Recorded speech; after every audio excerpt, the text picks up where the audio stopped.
everyone, Angela here. Welcome back to my channel. Thank you for tuning in to watch another video. Today I wanted to actually make a video that I've been saying that I was going to make and I haven't. I want to talk to you about making overnight oats because it's something that I like to do but I just haven't been doing because it's always nice to just go to the fridge and have your stuff there and then have it in the morning. And my little toddler loves to eat it too, but I just haven't been making it. And there are different ways that people make their overnight oats. I know you can go to Pinterest and there are going to be tons of ways to make it, but this is how I make my overnight oats and I wanted to share it with you. So if you're new here, my name is Angela. I lost 200 pounds, fell in love with running, and now I'm trying to live the healthiest life I possibly can while raising a toddler. That might be the last time that you hear that. I think I said that last time, but I haven't had enough time to come up with a new tagline yet. So this is just going to be a very straight to the point video of how to make overnight oats. Okay, so I have a base that I make with my overnight oats. So my base includes my container got messed up. These are traditional old-fashioned rolled oats right here. I use some type of yogurt. Today I'm going to use the Light and Fit Greek yogurt. It's 90 calories per serving, 3/4 of a cup. You're not going to use that much. Chia seeds.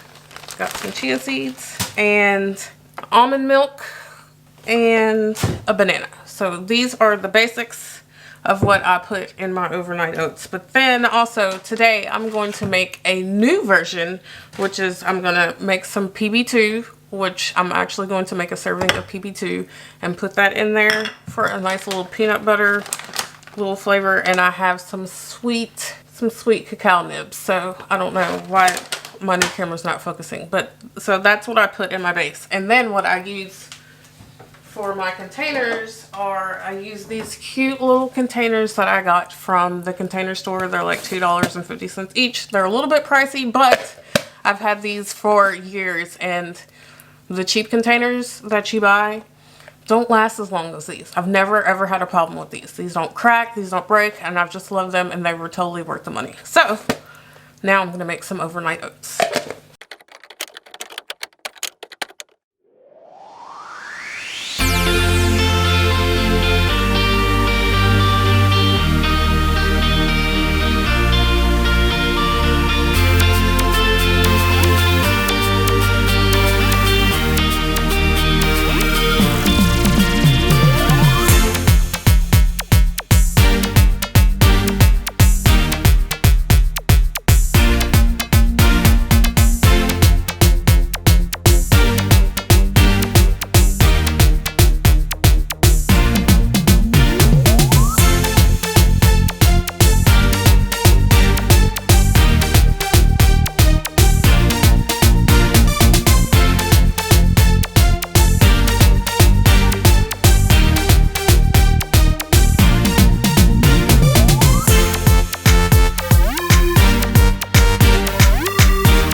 my little container in there. I put my little cacao nibs on top.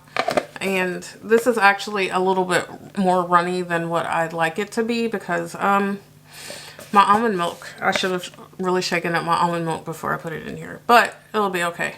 So I put a little extra almond milk. I usually only put half a cup, but so this is a little bit more runny than what I'm used to. But all you do is stick this in the fridge, and then in the morning you can just pull it out and it's already done. And like I said, I don't always put the PB2 and the cacao nibs in there. So like you can always just mix in your fruit, whatever it is that you want to put in here. I personally put bananas in my base because I think that it helps make the oatmeal a little bit thicker.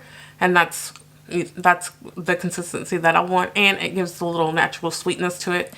I know that I used some yogurt that had some sweetness in it, but that's where I get the sweetness in my overnight oats. So I hope that you found this video helpful, and I hope that you do make some overnight oats.